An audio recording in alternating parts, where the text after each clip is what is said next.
নির্বাচনের পরে গিয়ে সই করলো, কিন্তু জুলাই আন্দোলনে যারা জুলাই সনদের জন্য যারা গলা ফাটায় ফেলে তাদেরকে তো আমরা প্রশ্ন করতে পারি, এতই যদি তোমাদের দরদ হয় তো তোমরা প্রথমে কেন সই করলে না ভাই?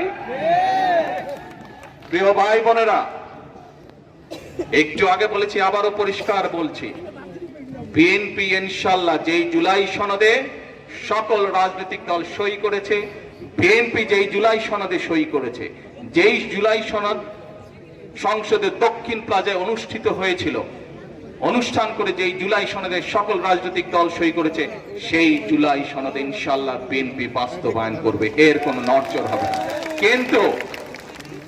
কিন্তু যারা বিএনপির খাল খনন, বিএনপির ফ্যামিলি কার্ড, বিএনপির কৃষক কার্ড, পেশাদার খেলোয়াড় তৈরি সহ এই সকল জনগণের জনকর্মসূচি, সেইগুলোকে বাধাগ্রস্ত করবে, বিএনপি জনগণকে সাথে নিয়ে তাদেরকে প্রতিহত করবে।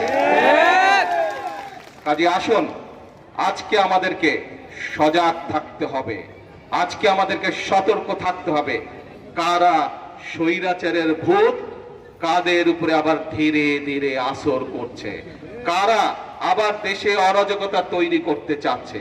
2 দিন আগে আপনারা দেখেছেন, আমরা সমগ্র দেশের মানুষ দেখলো, বাংলাদেশের 2টি জায়গায়, এক শেরপুর, 2 বগুড়ার একটি আসনে উপনির্বাচন হয়েছে।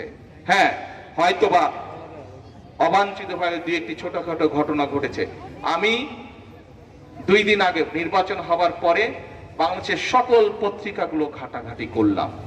পত্রিকার কোনো খবরে কিন্তু কোনো জায়গায় কোনো যে অবাঞ্ছিত ঘটনা ঘটেছে, কোনো জায়গায় অপ্রীতিকর ঘটনা ঘটেছে, তেমন কোনো নিউজ নাই। ছোটখাটো 1-2টা হালকা ঘটনা আছে নিউজ, কিন্তু অভিযোগ করার মতন কোনো পত্রিকা না। বাংলাদেশের যত বড় বড় পত্রিকা আছে সবগুলো আমি পুঙ্খানুপুঙ্খ নিউজগুলো পড়লাম, দেখলাম, খোঁজ করলাম, কোথাও কোনো ঘটনা নাই।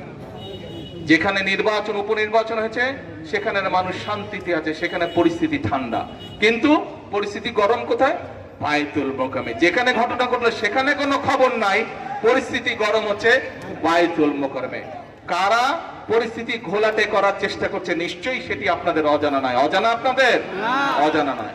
কাজে প্রিয় ভাই বোনরা, আজকে সময় এসেছে আমাদের সকলকে, এখনো স্বৈরাচারের ভূত, স্বৈরাচার পালিয়ে গেছে কিন্তু স্বৈরাচারের ভূত কিন্তু রয়ে গিয়েছে এই দেশে এখনো।